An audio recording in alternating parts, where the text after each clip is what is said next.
তুমি এখন আমাকে আদর করলে, সকালে বকলে কেন? মাথা খারাপ মানুষের সঙ্গে বকবক করাটাও একটা জ্বালা। কাল রাতে তো নিজেই বললে যে ওই অনিকিতার সাথে তোমার বিয়ে হয়ে গেছে, আবার সকালবেলা অস্বীকার করলে, আমাকে বকলে।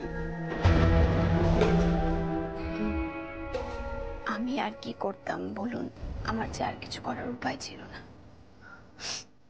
তখন যে পাশে অনিকেত ছিল, তখন যদি আমি আপনাকে না বকতাম তাহলে তো অনিকেত আমায় বকতো, মারতো না।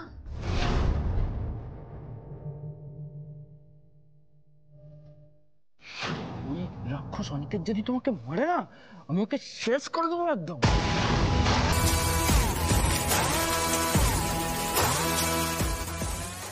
এটাই তো চাই।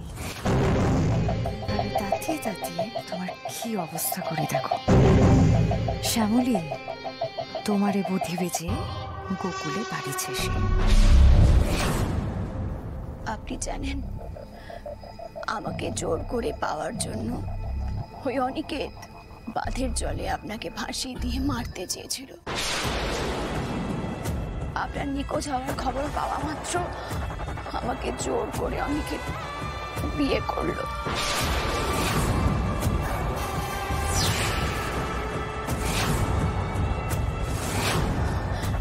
খুব বাজে খারাপ লোক অনিকেত। আপনি দেখবেন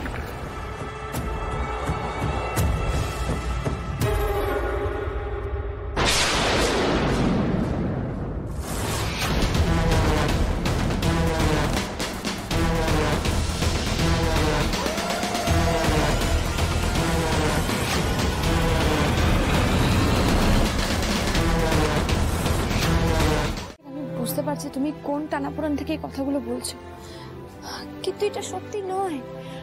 আমাদের ভাবনা চিন্তাগুলো এক। ওই যে বললাম এক ছিল, এখন আর নেই।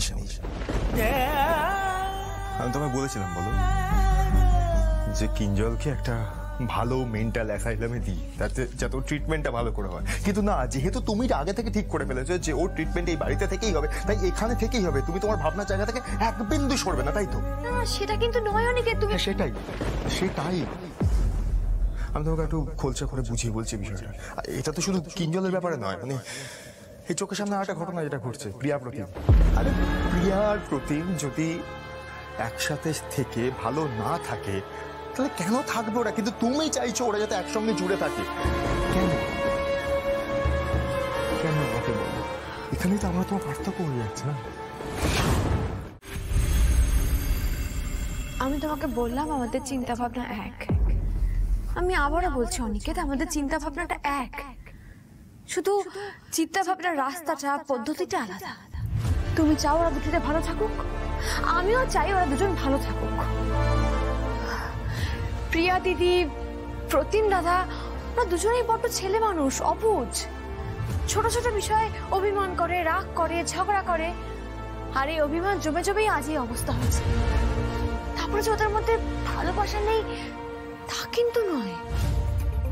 আর আমার বিশ্বাস প্রিয়া দিদি আর প্রতিম দাদা একে অপরকে খুব ভালোবাসে। ঠিক যেমন ছায়া শরীরকে ভালোবাসে আর শরীর ছায়াকে ভালোবাসে, ঠিক তেমন। আর এই সময়টুকু না আসা পর্যন্ত আমাদের বড় হিসেবে খেয়াল থাকতে হবে যে ওই দুজন যেন কোনো ভুল না করে বসে। দেখলে তুমি সেই নিজের ভাবনাটাকে নিজের মতো করে এক্সপ্লেন করে আমাকে বুঝিয়ে দিলে।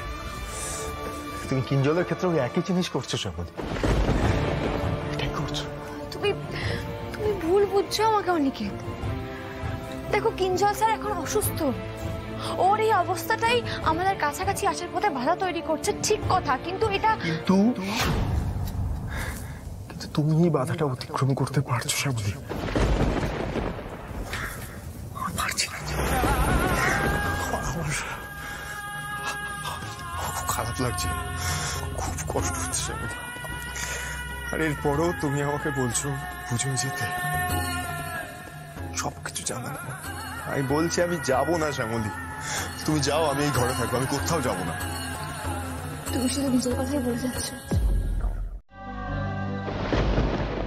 ভালোবাসার মানে কি সেটা তো তুমি বুঝিয়েছো আমাকে। প্রেম বলতে আমি শুধু আমাদের সম্পর্কটাকেই বুঝি। আমার কাছে তুমি সব। হে সিঁদুর, সিঁদুর আমার কাছে আমার গর্ব, আমার ভালোবাসার চিহ্ন। আর সেই চিহ্নকে আমাকে লুকিয়ে রাখতে হচ্ছে। আমার হাতে শাখা পলা কিচ্ছু নেই, সব আমাকে খুলে রাখতে হচ্ছে।